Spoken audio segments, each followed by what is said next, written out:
मी गुहागरच्या समोर आलो आहे बघा. आणि गुहागरच्या समोर हा एक व्ह्यू पॉईंट आहे, सी व्ह्यू पॉईंट. तर किती मस्त गुहागर दिसतो बघा. सकाळची वेळ आहे, 9:15 वाजून गेले, 9:10 झाले. आणि असा हा व्ह्यू एन्जॉय करतो. जर संध्याकाळी जर बघितलं ना तर एवढं खतरनाक असतं ना हे.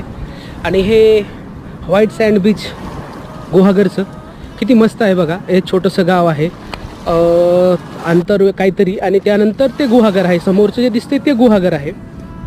आणि ह्या छोट्या छोट्या होड्या वगैरे, आणि समोर तर दिसतच नाही आहे. म्हणजे नजर जाईल तिथपर्यंत समुद्र असतो. आणि हे समुद्राचं अथांग स्वरूप आपल्याला बघायला भेटते. ह्या अथांग स्वरूपाचा आस्वाद, आनंद ह्या गुहागरच्या बीचवरती मी घेतोय. आणि सोलो सायकलिंग करतोय मी, इन्स्पायर्ड बाय केरलाज रायडर्स. कोणी बाईकवर करतं, कोणी सायकलवर करतं, कोणी जीपवर, कोणी ट्रकवर, कोणी